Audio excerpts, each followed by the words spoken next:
আগামী জুলাই থেকে বাধ্যতামূলক করা হবে অনলাইনে রিটার্ন দাখিল, এমনটি জানিয়েছেন এনবিআর চেয়ারম্যান। এনবিআরের 3টি কার্যক্রমের উদ্বোধনী অনুষ্ঠানে এ কথা বলেন তিনি। অনুষ্ঠানে বিডার চেয়ারম্যান বলেন, দেশের অর্থনীতি আবারও ঘুরে দাঁড়াচ্ছে। সাম্প্রতিক সময়ের রপ্তানি আয় বৃদ্ধি ও বন্দরের গতিশীলতা তারই প্রমাণ।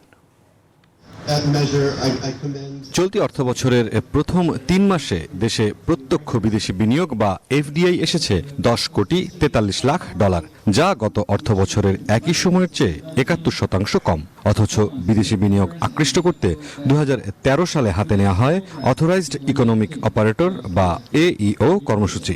কোটি মানুষের আস্থার ভালোবাসায় 11 বারের মতো দেশের 1 নম্বর রেফ্রিজারেটর ব্র্যান্ড ওয়ালটন। প্রায় 1 যুগ পর অবশেষে রোববার আনুষ্ঠানিকভাবে যাত্রা শুরু করল AEO কার্যক্রম।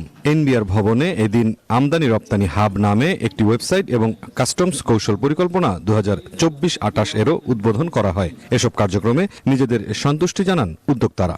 বই পুস্তক আকারে আগে অনেকগুলো ডকুমেন্ট ক্যারি করতে হতো, এটা আমি আমার ল্যাপটপের মধ্যে দেখতে পাচ্ছি। এটা আমাদের জন্য একটি সহজীকরণ হয়েছে। ট্রাস্টটা কখন তৈরি হয়? যখন আমি আসলে বুঝি যে আমার counterpart always is ready to comply, always is ready to listen and open to anything for discussion. অনুষ্ঠানে বিডা চেয়ারম্যান জানান, অর্থবছরের প্রথম 6 মাসে রপ্তানি আয় বেড়েছে 13% আর বন্দরের কন্টেইনার হ্যান্ডলিং বেড়েছে 7%।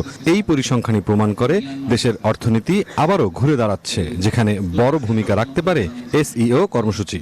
অলরেডি কিন্তু আমরা কিছু পজিটিভ সাইন ইকোনমিতে দেখতে পাচ্ছি। যেরকম আমি স্ট্যাটিস্টিক্যালি যদি বলি, কারণ অনেক সময় অনেকে আমরা বলি যে দ্রব্যমূল্যের ঊর্ধ্বগতিতে কিছু সমস্যা হচ্ছে, এখানে এই সমস্যা হচ্ছে। আমরা স্ট্যাটিস্টিক্স দেখি, আমরা প্রিয় ডেটা যদি চেক করি, জুলাই থেকে ডিসেম্বর মাসে টোটাল এক্সপোর্টের নাম্বারটা বেড়েছে 13%। এ সময় এনবিআর চেয়ারম্যান জানান, রাজস্ব আদায়ে করদাতাদের বিদ্যমান সমস্যার সমাধান করে আগামী বছর জুলাই থেকে অনলাইনে রিটার্ন দাখিল বাধ্যতামূলক করা হবে। আমরা শুধুমাত্র অনলাইন রিটার্ন সাবমিশনে আপনাদের কি সমস্যা হয়েছে এই সমস্যাগুলো শোনার জন্য একদিন একটা সেমিনার করব। সেই প্রবলেমগুলো আমরা শুনবো এবং সেই প্রবলেমগুলো অ্যাড্রেস করব, যাতে আগামী বছর 1 জুলাই থেকে আমরা আমাদের অনলাইন রিটার্নকে পুরোপুরি কম্পালসারি করে দিতে পারি।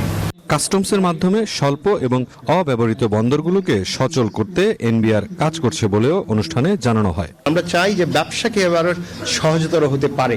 মুরসালিন হক জুনায়েদ, নিউজ 24, ঢাকা।